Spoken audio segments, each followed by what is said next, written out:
Buenos días, hoy 21 de diciembre del año 2025 vamos a iniciar nuestra escuela dominical virtual cristiana poniendo en primer lugar el título, que es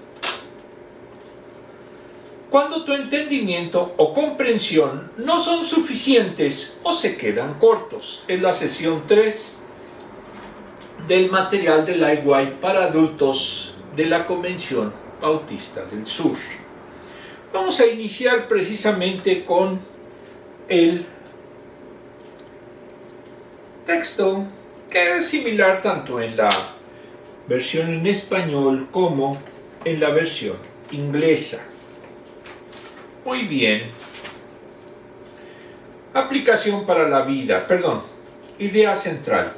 Dios puede hacer grandes cosas, pero por medio de ti. Aplicación para la vida. No puedo hacer todo, pero puedo hacer algo para ayudar a alguien. Y lo que puedo hacer lo haré.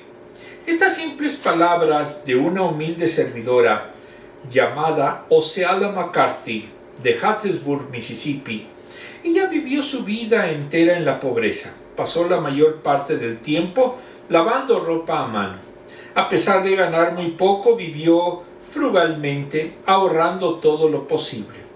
En 1995, después de jubilarse a los 86 años, Oceala dejó atónita a su comunidad al donar $150,000 de sus ahorros de toda la vida a la Universidad del Sur de Mississippi. Su donación estaba destinada a proveer becas a estudiantes afroamericanos necesitados. Oceala, que nunca había pasado un aula universitaria, dio lo mejor de sí para que otros pudieran tener éxito. Cada año, al celebrar la Navidad, recordemos a otra mujer. Ella también creció en la sombra, pero gracias a lo que estuvo dispuesta a poner su vida en el altar de la soberanía de Dios, se encontró en medio del plan de gracia más grande de Dios. La vida de María nos recuerda nuevamente que Dios usa a cualquier persona que se entregue por completo a Él, sin importar cuán pequeña o insignificante pueda considerarse ella misma. Muy bien. En el post del lado izquierdo vemos la portada del estudio, en donde parece ser ¿cómo le llaman estos? Rompecabezas, en el cual le faltan una o dos figuras. Del lado derecho se aparece la imagen de una mujer con un cerebro en la que dice no soy suficiente. Muy bien. Vamos a después explicar qué consiste esto. Vamos a iniciar con nuestro estudio bíblico. Lucas 1 del 26 al 30. Anuncio del nacimiento de Jesús. 26. A los 6 meses, Dios envió al ángel Gabriel a Nazaret, pueblo de Galilea.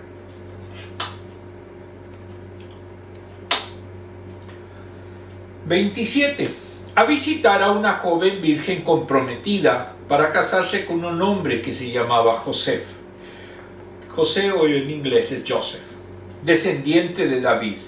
La virgen se llamaba María. El ángel se acercó a ella y le dijo: te saludo. Alternativo, alégrate. Tú que has recibido el favor de Dios, el Señor está contigo.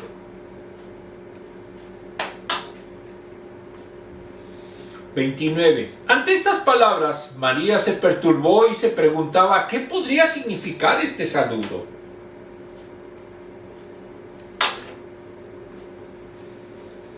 No tengas miedo, María. Dios te ha concedido su favor, le dijo el ángel.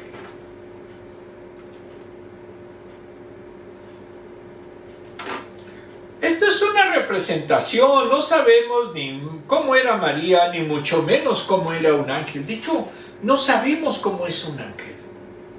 Aunque así me llame, perdón. Muy bien.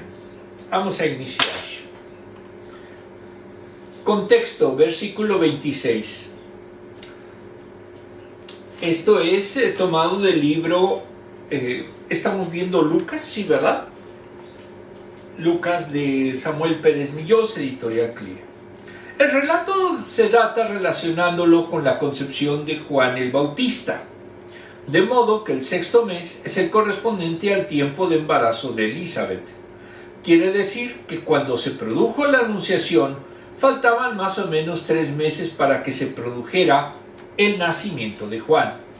María va a recibir como señal del mensaje que el ángel le da la situación de Elizabeth, versículo 16. El ángel Gabriel fue enviado desde los lugares celestiales, fue enviado a Nazaret, que era una ciudad de Galilea. Realmente era una villa muy pequeña. Por eso no aparece en el Códice de o la Betis Latina, ni en las obras de Flavio Josefo o en el Antiguo Testamento. Sin embargo, aparece en 1962 una inscripción hebrea. Se hace mención de los turnos sacerdotales. Está en NRCT, es decir, Nazaret. Primera de Crónicas 24:15. Estaba exquisitamente equidistante con el mar de Galilea y del Mediterráneo, en las colinas del norte de la llanura de Esdraelón. Estaba en un lugar encerrado por colinas con una sola salida a la llanura. Versículo 26. Por su lejanía de Jerusalén y por el contacto con los gentiles, no era considerada de los círculos religiosos de Israel, Juan 7:41. Debido a esto se le llamaba Galilea de los gentiles, Isaías 9:1, de cuya cita hace referencia a Mateo 15. Aunque Lucas la llama ciudad, era una pequeña aldea, incluso pobre aldea. La importancia del lugar se debe al cristianismo. Es más, la lectura del relato bíblico hace suponer a quienes desconocen el lugar en una ciudad bien establecida en Galilea, cuando era una aldea pequeña y perdida en aquellos tiempos. El acontecimiento que tendrá lugar en Nazaret y el lugar en que se convertiría en residencia de Jesús traería como consecuencia que su nombre se repita varias veces en este Evangelio: 2:4, 39, 51, 4:15 al 16, y en otras partes del Nuevo Testamento: Mateo 2:23, 4:12, 21:11, Marcos 1:9, Juan 1:45-46, Hechos 10:38. Versículo 27. El ángel va con una virgen, una mujer que no ha tenido relaciones sexuales con un hombre joven. Algunos autores dicen que tendría de unos 14 a 16 años. Estaba desposada, comprometida en matrimonio. Es un estado prematrimonial que comenzaba con la formalización de un convenio ante testigos, por el cual el novio se comprometía a contraer matrimonio con la que sería su esposa, y se pagaba el moyajá, que era el equivalente a la dote de la novia. Al llegar el tiempo de espera, el novio recogía del padre de la casa del padre a la novia y la llevaba para vivir juntos. En ese tiempo de desponsorios, el novio tenía toda clase de derechos sobre la novia, y sería adulterio si había alguna infidelidad. Solo podía romperse mediante repudio o divorcio interpuesto por el novio. El novio era José, nombre común entre los judíos posexílicos, y era el diminutivo de Yosiyaf, que significa el Señor alaba. José era de la casa de David, lo mismo que María, 23 al 38. María es Miriam, Éxodo 15:20, hermana de Moisés, significa exaltada o señora. Versículo 28. Este versículo tiene problemas en la traducción como en su interpretación teológica, porque muchos se hicieron para sustentar determinadas interpretaciones. Gabriel hizo una aparición sobrenatural. No se dice cómo llegó y a dónde estaba ella. Lucas utiliza la expresión alegrarse. Está bien, puede ser una forma de saludo en el mundo griego. Otros expresan que es salud, que puede ser expresión del arameo de un buen deseo, la paz sea contigo. Incluso en la Septuagésima utiliza shalom, paz, Joel 2:22, Sofonías 1:14, Zacarías 9:9. El ángel llama a María como favorecida, como si fuese un nombre propio, pero en realidad es un verbo, shapitón, que es agraciar, mostrar gracia e incluso bendecir. Entonces la traducción más correcta sería alégrate, o agraciada, o favorecida. Pero hay que entender que la gracia no fue natural en ella, sino solo cuando Dios la dispuso. Este saludo no es más que la elección que Dios ha hecho de ella para ser la madre de Jesús, la madre terrenal, y que Dios, por operación sobrenatural del Espíritu, toma la naturaleza humana del Verbo encarnado en el proceso de que uno de la deidad se hace hombre. María no tiene gracia en sí, porque el único dador, generador y sustentador de la gracia es Dios. Y fuera de él, ninguna criatura, por elevada que sea, puede dar en el mismo sentido divino. Y esto es algo importante. Nosotros los evangélicos cristianos no creemos que María sea una deidad. Y como tal, ella no tiene gracia en sí, porque como lo dice aquí bien claro el autor, la única gracia y el único dador de gracia es Dios. Muy bien. Ahora, y fuera de él, ninguna criatura, por elevada que sea, puede dar en el mismo sentido divino lo que ella recibe de Dios. Entonces, forzar una traducción para decir que María tiene gracia plena, o el dogma de la Inmaculada Concepción, lo cual es forzar el significado de favorecida, que es más correcto. El único propósito de Dios para María fue para ser la madre biológica de la naturaleza humana de su Hijo. De acuerdo a Begel, no debe entenderse no como una madre de gracia, sino como una hija de gracia. Se cierra la cita. Entonces la traducción de la Vulgata, llena de gracia, es ambigua. María es una receptora de la gracia, no una fuente de la misma. Cita: el Señor está contigo, fin de la cita, se usa para personas a las que Dios da un servicio complejo, y es la promesa de presencia activa y eficaz de Dios para superar lo que se demanda de ellos. Versículo 29. La presencia del ángel, sus palabras, sorprendieron a la Virgen,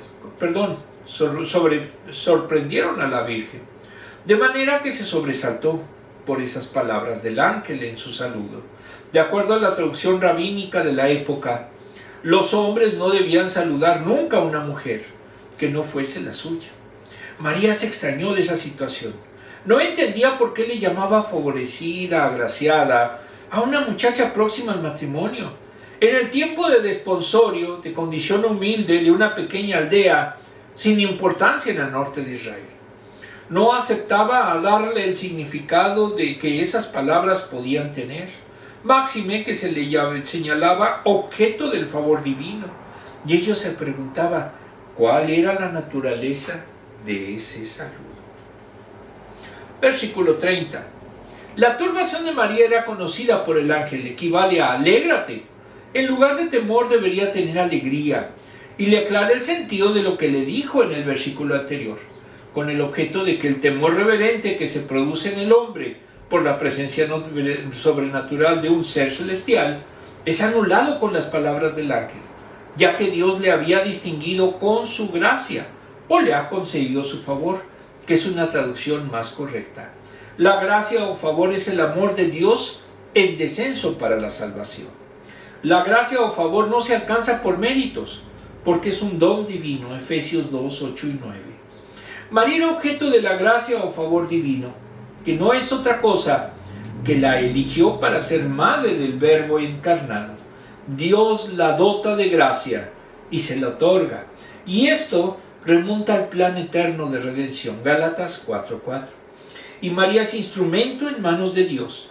Se hará posible la encarnación del Verbo, y por medio de él, no de María, traería la salvación potencialmente a todos los hombres conforme al plan divino. ¿María es abogada? No. El abogado ante Dios es Cristo. ¿María es fuente de gracia? No. Porque como ya vimos, la gracia únicamente dimana de Dios. Desglose: Galilea es un basurero. Esa frase o algo similar seguramente era lo que decían los judíos con frecuencia en la época de María. Galilea sufrió los embates más fuertes del gobierno de Herodes, con la presencia de ídolos y juegos paganos. ¿Qué judío respetable hubiera querido admitir que había nacido en Galilea? Si nos acercamos un poco, veremos a Nazaret, una pequeña aldea de Galilea. Captamos la reputación de esta aldea en 5 comentarios de Natanael sobre Jesús, unos 30 años más tarde. De Nazaret puede salir algo bueno, Juan 1:46. Pero en esta aldea de mala reputación, sumida en la pobreza del ángel Gabriel, le dio a una jovencita un mensaje que iba a cambiar la historia. Entonces el ángel le dijo a María: no temas, has hallado gracia delante de Dios, o favorecida delante de Dios. Lucas 1:30. En la presencia de Dios, aún los lugares y las personas menos esperadas se convierten en canales para sus divinos propósitos. Para aquel que confía en Dios, nada está fuera de su poder para transformar con gracia y propósito, aún en las sombras. Tanto José como María, aunque no tenían un elevado estatus social, eran del linaje de David, según los evangelios de Mateo y Lucas. Su insignificancia para el mundo no condicionaba su importancia para el plan divino. Aunque no comprendían del todo el plan de Dios, ellos confiaron en Él y su presencia abrió las puertas que ellos jamás hubieran imaginado. Lo mismo se aplica a todos los creyentes, sin importar cuán pequeños o insignificantes nos sintamos. Tenemos la chispa de la divinidad y la imagen de Dios está impresa en nuestras almas. Tu vida es eternamente bendecida y significativa. Este es el milagro que celebramos cada Navidad.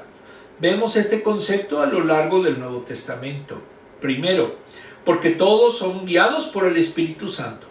Estos son hijos de Dios, pues no habéis recibido el espíritu de esclavitud para estar otra vez en temor, sino que habéis recibido el espíritu de adopción, por el cual clamamos Abba Padre. Romanos 8, 14, 15. Abba Padre no significa papito, es falso. Significa gloria a Dios o Dios Padre.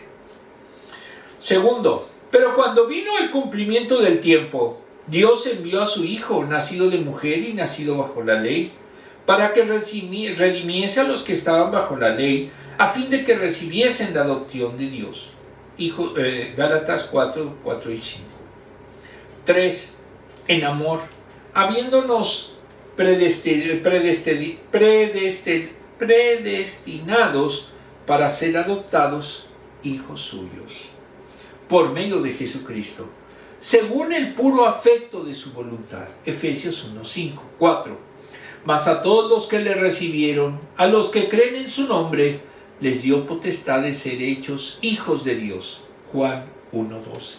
Por medio del nacimiento de Jesús, somos cubiertos de gracia, pero aún más, llegamos a pertenecer, tenemos un asiento en la mesa de la eternidad. Dios no solo se compadeció de nuestra situación y dejó de aplicar su justo juicio sobre nosotros. Además, firmó los papeles de adopción y nos recibió en su hogar. Una cosa que es ser perdonados, pero cuán maravilloso es ser hechos parte de su familia. La clásica novela Los Miserables muestra esto de una manera hermosa. La pobre huérfana Cosette es descubierta a los 8 años y esclavizada por un posadero malvado. Toda la vida de Cosette era trabajo. Desde niña ya no tenía concepto de familia o descanso. Vivía tratando de protegerse de los maltratos de los dueños. De repente, Jean Valjean entra en la posada y compra su libertad. A partir de ese momento, Cosette tuvo un lugar de gozo. esperanza y reposo. Jean Valjean abrió un mundo de gracia que esa niña nunca había visto antes, bajo la mano dura de un mundo roto sin Jesús. Nosotros somos esclavos, pero gracias a esa noche en Belén pudimos conocer una nueva realidad de gracia. ¿Cuándo fue la noche de Belén? No lo sabemos. Lo más probable es que sea entre marzo y septiembre del año 4 o un poco antes, o 5 quizás antes de nuestra era. Y realmente no sabemos, pero lo que sí es el hecho teológico de que nació Jesucristo y con eso se abrió la esperanza de un plan de salvación. Muy bien, vamos a ver ahora las preguntas.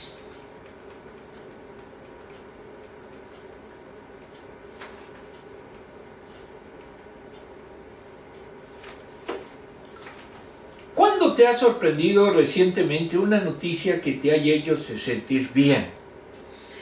Bueno, pues la noticia ha sido de que gracias a Dios, pues ya tanto mi esposa como yo ya hemos podido litigar más en México. Y eso lógicamente nos ha abierto un futuro mucho mejor, porque pues podemos tener, aparte de un poco más de ingresos, pues una conexión mucho mejor entre nosotros y con nuestras familias. 2. ¿Cómo le explicarías a alguien que nadie es insignificante a los ojos de Dios? El ejemplo de María es muy importante. ¿Por qué? Porque María era una aldeana pobre, en una aldea perdida del norte de Israel y en más, con una aldea en medio de una parte totalmente helénica. Entonces, literalmente era insignificante y sin embargo, Dios la eligió para ser madre biológica terrenal de el Salvador. ¿Teológicamente era madre de Jesús? No, porque recordemos que Jesús solamente surge y emerge y es obra de Dios. ¿Por qué? Porque es su Hijo unigénito. Lo mismo que el Espíritu Santo. Entonces, no podemos darle un carácter divino a María, porque eso sería convertir no en una trinidad, sino en una tetralogía, lo que sería una deidad, y eso es antibíblico. Muy bien. Versículo 31 al 34. Quedarás encinta y darás a luz un hijo, y le pondrás por nombre Jesús. Él será un gran hombre y lo llamarán Hijo del Altísimo. Dios el Señor le dará el trono de su padre David. 33. Y reinará sobre el pueblo de Jacob para siempre. Su reino no tendrá fin.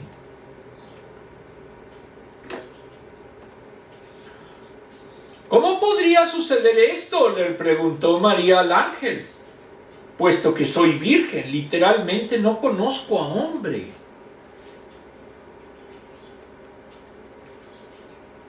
Aquí hay algo bien importante que hay que aclarar. Si de repente una joven dice, he quedado embarazada por obra del Espíritu Santo, es falso. Eso se dio, reitero, antes del siglo I y la realidad es que fue literalmente por obra del Espíritu Santo. Ya lo que dijo la joven contemporánea, no fue del Espíritu Santo. Hay que preguntarle su nombre. Muy bien. Contexto, versículo 21. El ángel va a anunciarle, siguiendo el sistema del Antiguo Testamento, y se refiere a una mujer que quedará embarazada o una que ya lo está. En el caso de María utilizó el futuro, es decir, que concebirá en su vientre y dará a luz. Significa que la concepción virginal aún no tenía lugar, pero se le anunciaba. Esto lo había profetizado Isaías 7:14, y Mateo lo aplica al nacimiento de Jesús, Mateo 1:23. El mensaje del profeta está dirigido al rey Acaz ante los ataques de Israel y Siria para dominar Judá. Esa alianza pudo haber acabado con la dinastía de David y establecer otra que comenzaría en Tabel, Isaías 7:6. Acaz trató de evitar esto aliándose con los asirios, es decir, no confiaba en Dios. Entonces, como señal, dijo Isaías que una virgen o joven casadera concebirá un hijo y le llamará Emmanuel, Isaías 7:14, lo cual debe entenderse como una promesa en el trono mesiánico y dinástico, hecha a la casa de David, segunda de Samuel 7, del 12 al 16. Mateo la aplica a Jesús como cumplimiento de esta profecía de Isaías, y sí tiene que ver con la encarnación del Verbo. Versículo 31. Jesús es la forma griega del nombre Yeshua, que es también Josué, y significa Dios salva, o la salvación de Dios.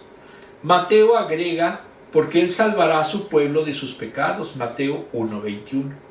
El ángel no le dijo a María, le pondrás por nombre, sino llamará su nombre, dando a entender que el nombre había sido asignado directamente por Dios.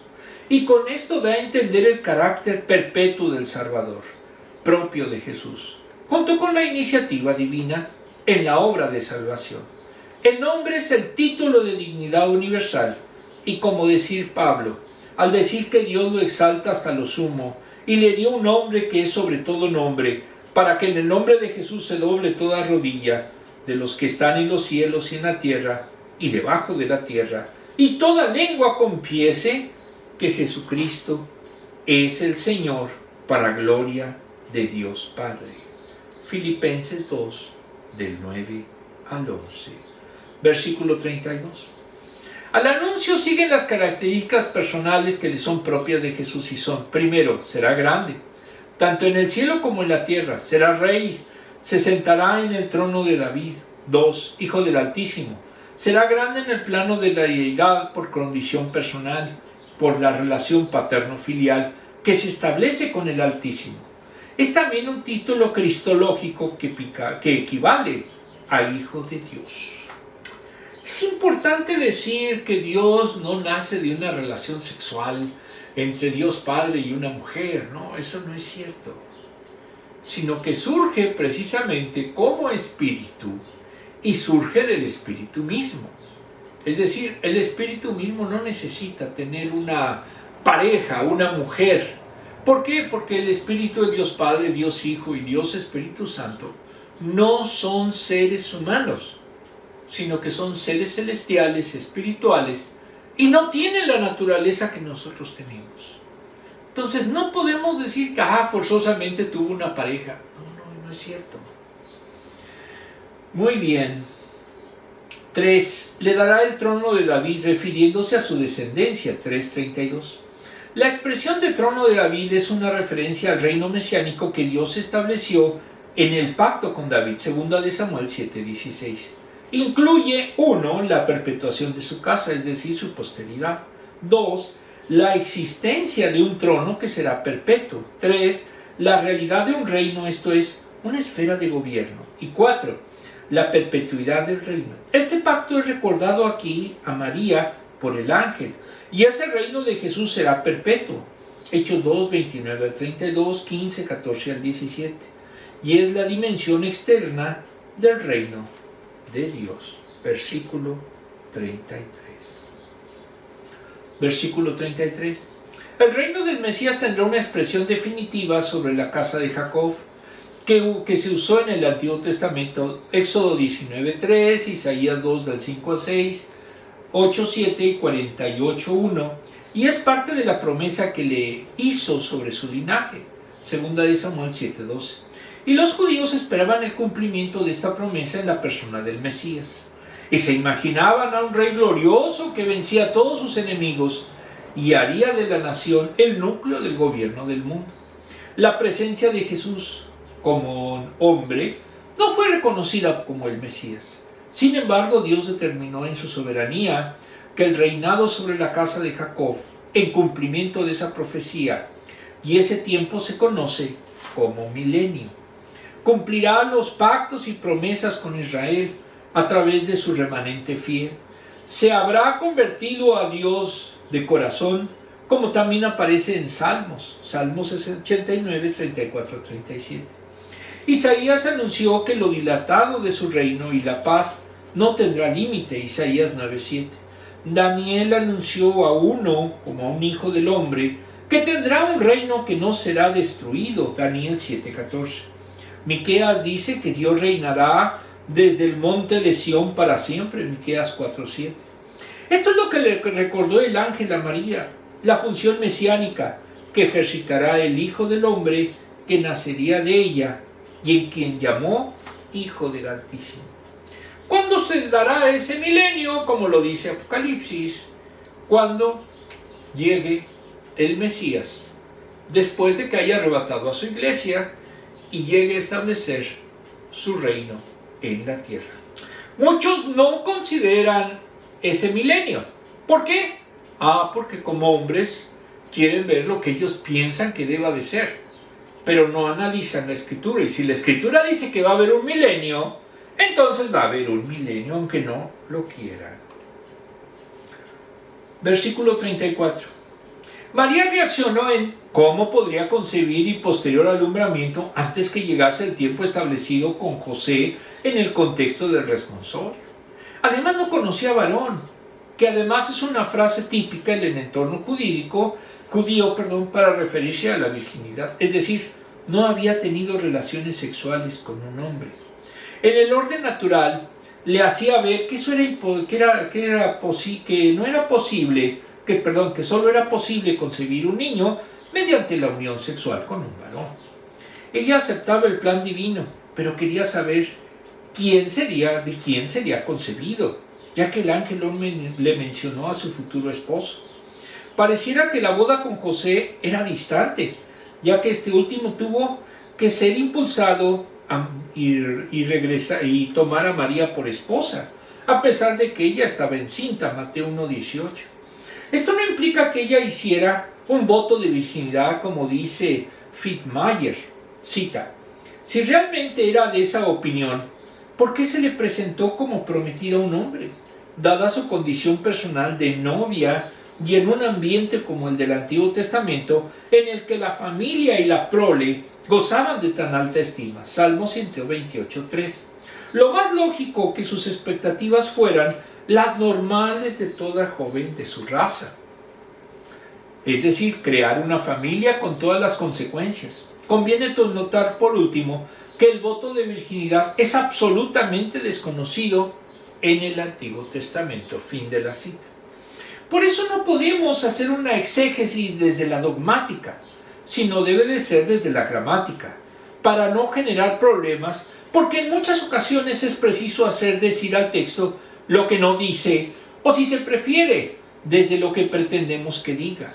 Entonces, la perpetua virginidad de María es una doctrina que no tiene sustento bíblico. Muchos la siguen, pues en algunas sectas lo siguen, pero eso no significa que sea correcto bíblicamente. Es que lo dice fulanito o sutanito, pero nosotros solamente entendemos en el mundo cristiano que sea válido lo que dice la palabra, no lo que dice fulanito o sutanito. ¿Ok? Muy bien. Tan es así que José no la conoció, no tuvo relaciones sexuales con ella, hasta que dio a luz a su hijo, quien puso por nombre Jesús, Mateo 1:25. Entonces sí hubo intimidad matrimonial después de que nació Jesús. Incluso el Nuevo Testamento habla de hermanos de Jesús, Mateo 12:46, Lucas 8:20. Incluso dan los nombres de ellos, Mateo 13:55. Hasta se habla de hermanas y se dice que también ellas eran conocidas, Mateo 13:56. Entonces jamás se exige de María no hubiese tenido relaciones con su esposo después del nacimiento de Jesús, y de ahí naciesen hermanos y hermanas. Entonces, ¿cómo concebiría María sin conocer varón? Esa era la pregunta teológica. Versículo, a lo largo de los años, hemos escuchado algunas historias extrañas sobre cómo concebir un niño, un hijo. Algunas culturas antiguas creían que las fases de la luna influían sobre la capacidad para concebir. Algunos pensaban, y aún hay quienes lo piensan, que determinadas formas de alimentación dan mejores chances de concebir en algunas culturas. Se cree que si una mujer toca la ropa de una mujer encinta, concebirá ella también. Aunque hay cosas que las mujeres pueden hacer como ayudar para concebir. Todos sabemos a esta altura que es la forma básica de lograrlo. Ahora, pensemos de María. Ella no hizo nada de nada, no oró, no lo buscó, no lo esperaba. Todo fue iniciado por Dios. No dependía de las capacidades de María. Quiero dejar algo en claro. No estoy diciendo que tener un bebé no sea una inversión, que no sea doloroso o no implique cierto trabajo. Pero cada embarazo es algo sobrenatural. El cuerpo se ocupa sin que la madre tenga que hacer nada en específico para formar al bebé. Para Dios no son obstáculos nuestras incapacidades, porque el milagro ocurre en sus manos, no en las nuestras. Podemos perder la confianza en nuestras capacidades o nuestro entendimiento, pero no se trata de nosotros. El que lo hace es Dios. María tenía preguntas. La primera comienza con un ¿cómo? Todos queremos saber cómo. 1. ¿Cómo voy a terminar de pagar la casa antes de retirarme? 2. ¿Cómo va a llegar a creer mi hijo agnóstico? 3. ¿Cómo podré terminar de hacer algo lo que tengo que hacer esta semana? 4. ¿Cómo puedo volver a ser santo? 5. ¿Cómo puedo estar a la altura de mis propias expectativas de perfección? Los que seguimos a Cristo debemos confiar nuestros cómo a aquel que se especializa en todo lo que debemos enfrentar.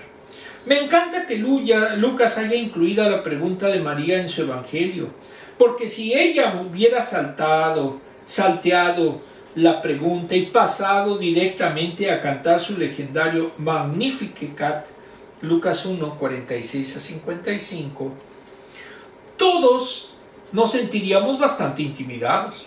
Todos tenemos momentos de cuestionamiento. Por eso, corremos a Dios pidiendo detalles y recordándole todas las cosas que tenemos en contra. Dios no está limitado por la ley natural, por personas indignas, por siervos menores de edad o ambientes imperfectos. Sus planes no están limitados por nuestra incapacidad para comprenderlos. Avancemos un poco en el tiempo y veremos una multitud de 5,000 personas hambrientas y sus discípulos que, impotentes, van corriendo a Jesús preguntarle ¿cómo vamos a alimentar a toda esta gente?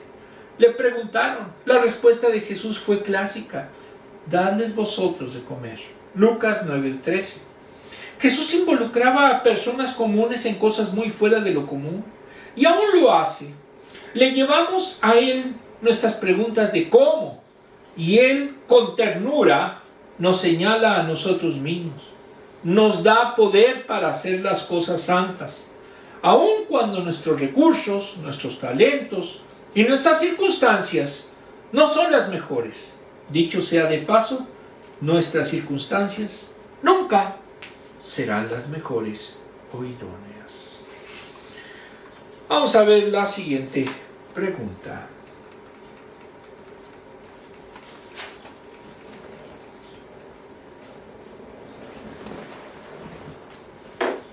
¿Cuáles son algunos obstáculos para comprender el plan de Dios para nuestras vidas? Que no le tenemos fe a Dios. Ya lo vimos la clase pasada.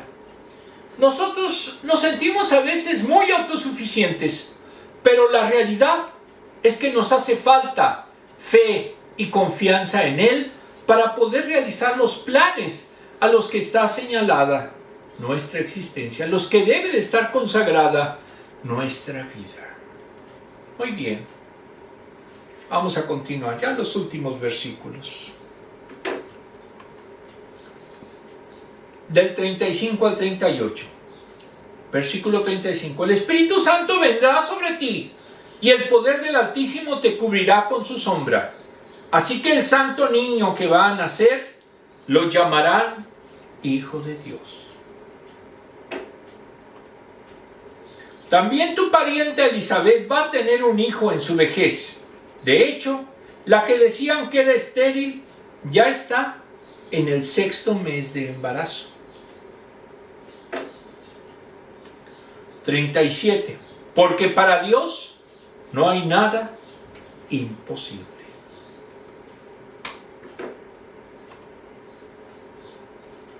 Aquí tienes a la sierva del Señor, contestó María. Que Él haga conmigo como me has dicho. Con esto, el ángel la dejó.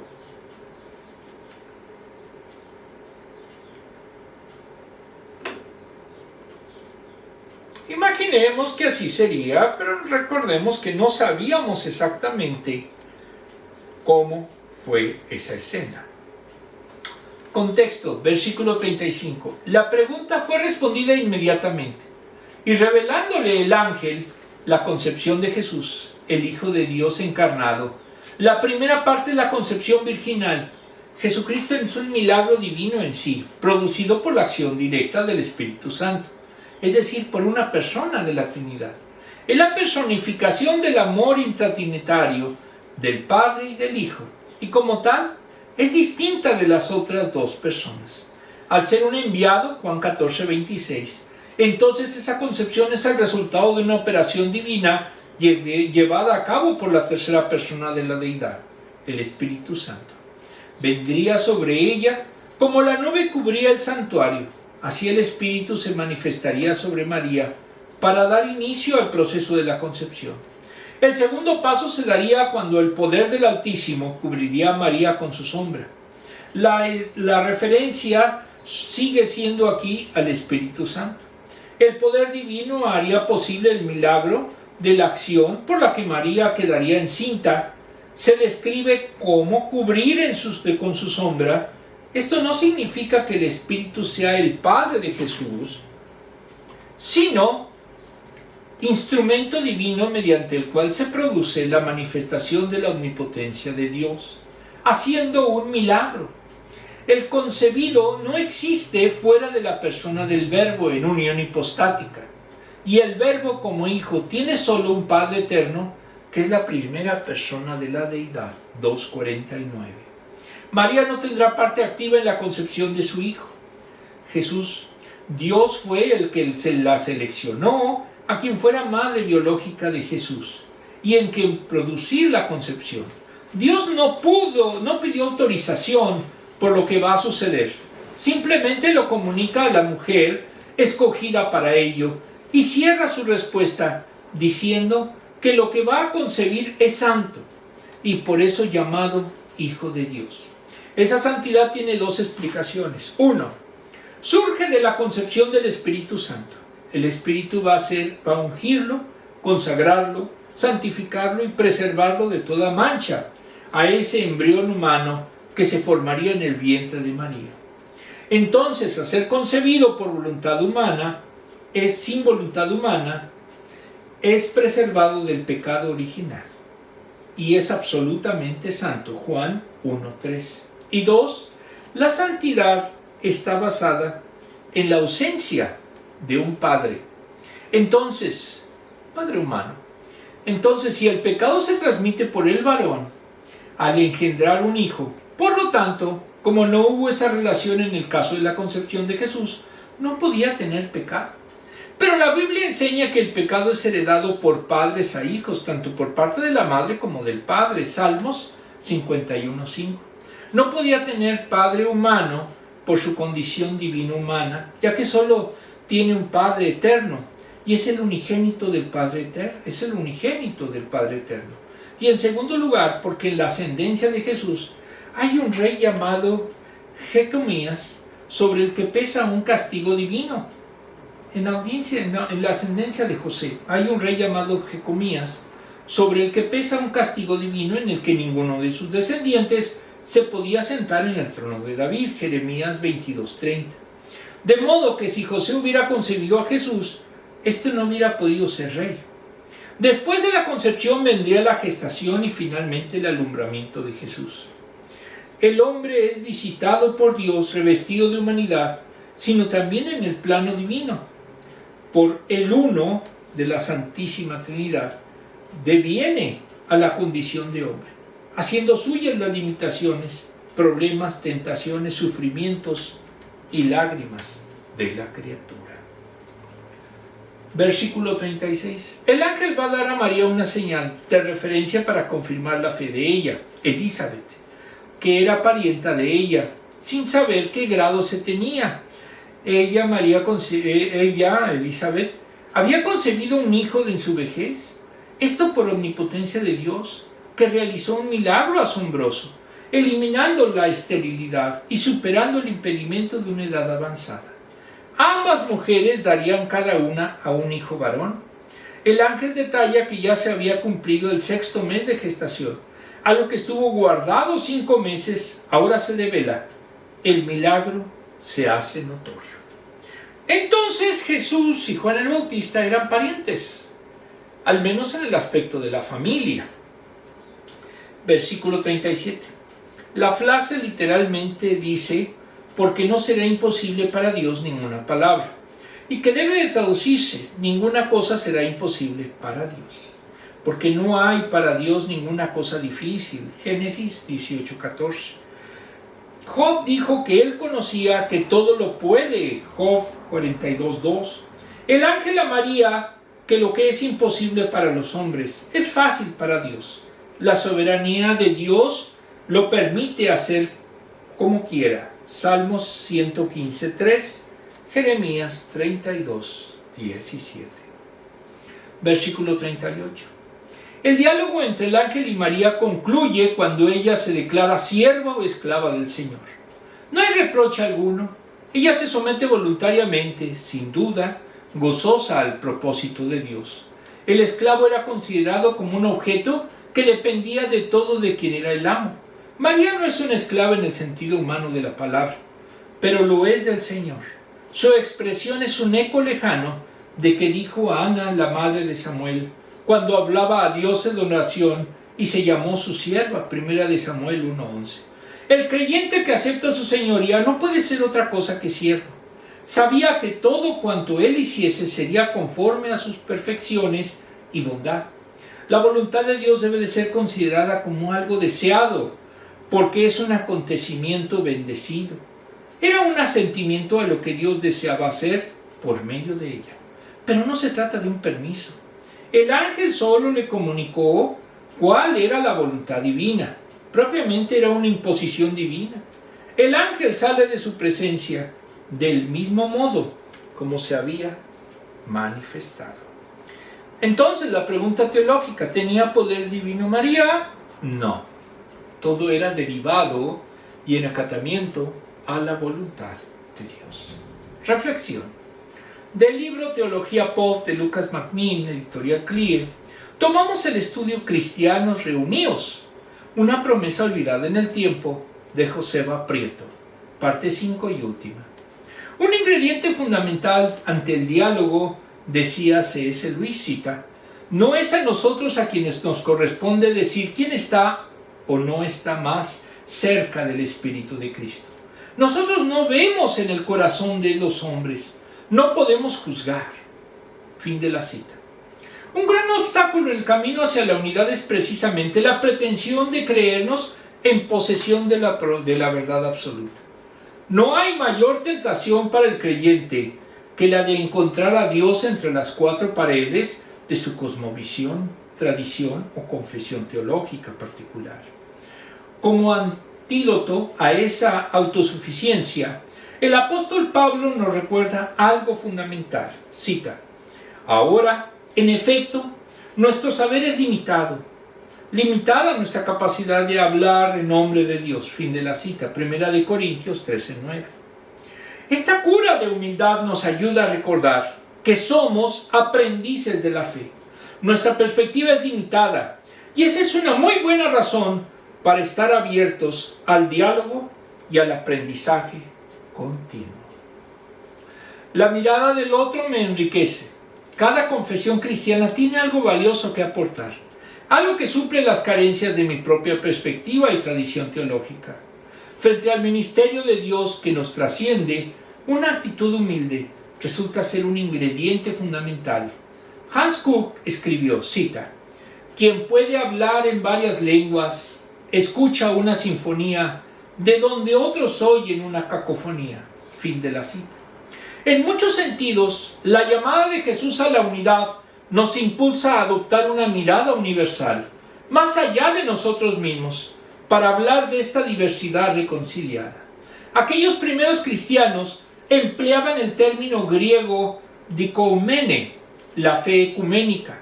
Era la fe de toda la tierra, una fe común que le permitía reconocerse como hermano y hermana en medio de sus diferencias. Como sabemos, la historia del cristianismo está atravesando por una ruptura. Y no hablo únicamente de las grandes divisiones históricas entre confesiones a nivel local. En nuestra propia experiencia comunitaria de fe podemos encontrar reflejos de esa misma realidad. A menudo, nuestros desacuerdos se traducen en profundas divisiones que dinamitan toda comunión o vínculo fraterno. El otro se convierte de pronto en un auténtico extraño. En respuesta, el movimiento ecuménico busca rescatar este espíritu de diálogo y concordia, creando puentes que permiten superar las rupturas y las divisiones del pasado. Su propósito no consiste en dilatar nuestras diferencias en una falsa unidad, sino en reconciliarlas bajo el vínculo del amor. En este diálogo ecuménico, cada identidad debe de ser preservada y respetada como expresión de la pluralidad del cuerpo de Cristo. Solo así se podrá desarrollar una comunión fecunda con el otro, al que reconozco como hermano en su singularidad. En esto radica la paradoja de la unidad de la diversidad.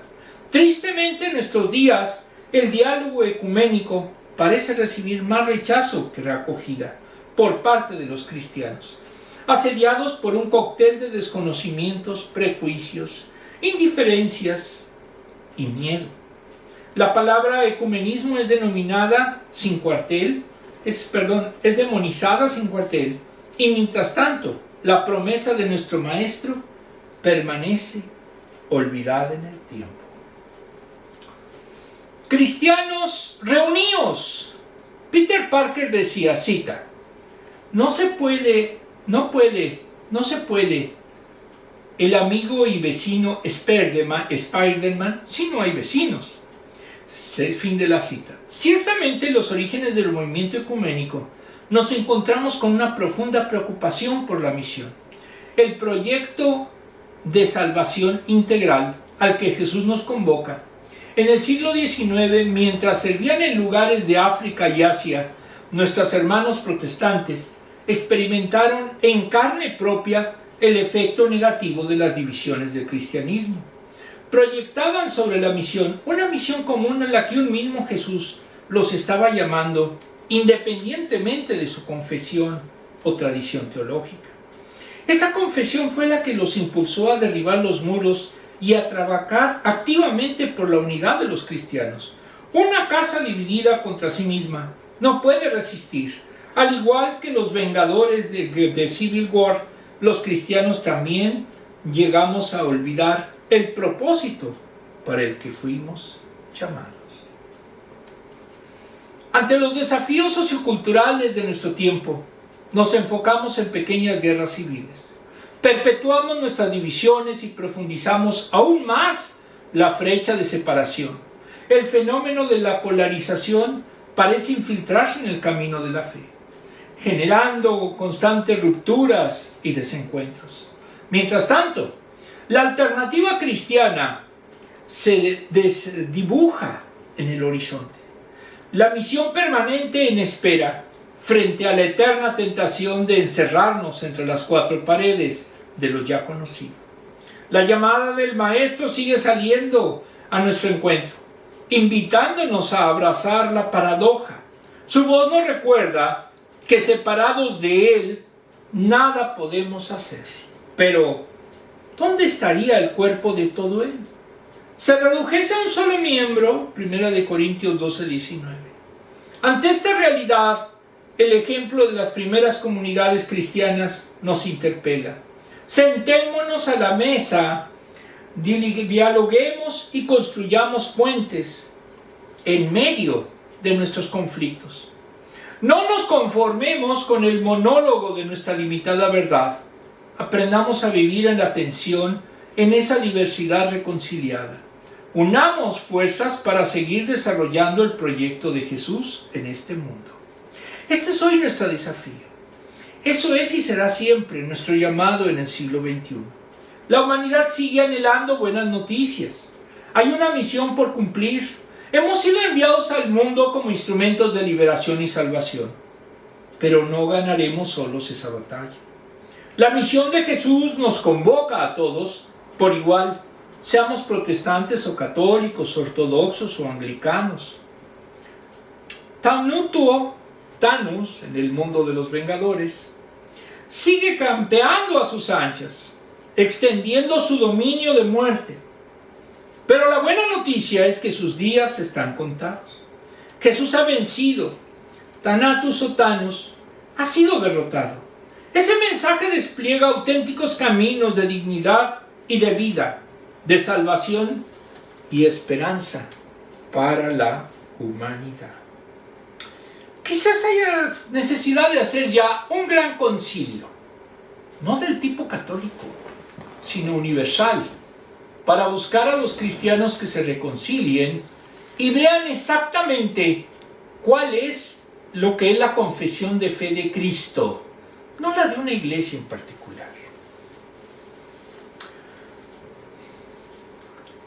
Como tú vives en mí, yo vivo en ellos, para que alcancen la unión perfecta y así el mundo reconozca que tú me has enviado y que los amas a ellos como me amas a mí. Juan 17:23. Que el Espíritu de Jesús nos impulse a responder a su llamado con valentía. Cristianos, reuníos. Y como decía John Wesley, cita, aunque no podemos pensar igual, no podemos amar igual. No podríamos ser de un mismo corazón, aunque no tengamos la misma opinión. Sin ninguna duda, podemos. Fin de la cita. El ángel le dio 3 cosas a María. Primera, le mostró el proceso que iba a utilizar. El Espíritu Santo vendrá sobre ti y el poder del Altísimo te cubrirá con su sombra. Por lo cual también el santo ser que nacerá será llamado Hijo de Dios. Versículo 35. Los devotos seguidores de Cristo no tendrán problema en ser cubiertos por la sombra del Altísimo. Reconocemos que todo le pertenece a Él. Él es el tema del principio a fin, el protagonista, el único autor. Cuando reconocemos la supremacía de Cristo, podemos descansar gozosamente bajo la sombra de su presencia. Segunda, Gabriel le dijo un precedente. María sabía que Dios había hecho algo similar en su familia. Su parienta Elizabeth, que había sido anciana, había orado durante años para poder concebir un hijo. Este suceso milagroso ayudó al corazón de María a creer en los milagros. Gabriel la desafió a creer porque había milagros ocurriendo en su familia más próxima. Tercera, Gabriel le recordó que Dios tiene poder. Nada hay imposible para Dios. Versículo 37. Dios quería que hiciese ese santo peregrinaje para salir de los límites familiares, de la vida común y encontrarse con el propósito divino de Dios Todopoderoso. En cada circunstancia que parece imposible, hay alguien detrás de escena, esperando para aparecer y mostrar su poder. Podemos estar tranquilos, porque pase lo que pase, tenemos un compañero de viaje que puede tomar todas esas cosas que tenemos en contra y hacerlas desaparecer en un instante. Nadie puede detener su voluntad y sus propósitos. Ahora vemos unos versículos más adelante el canto de María que llamamos Magnificat, Lucas 46-55. Aquí encontramos nosotros en la historia, cada versículo es una proclamación de fuerza de Dios en nuestras vidas. Su misericordia se extiende por generación en generación, incluyendo la nuestra. Él exaltó a los humildes, Él nos vindica entre los poderosos, Él sacia a los hambrientos. Eso somos nosotros al leer esta historia. Nos damos cuenta de que Dios nos incluyó en ella y hay cosas maravillosas que nos esperan, cosas dignas de celebración y sí, cosas que podemos recordar cuando nuestra fe no alcanza. Muy bien, las últimas dos preguntas.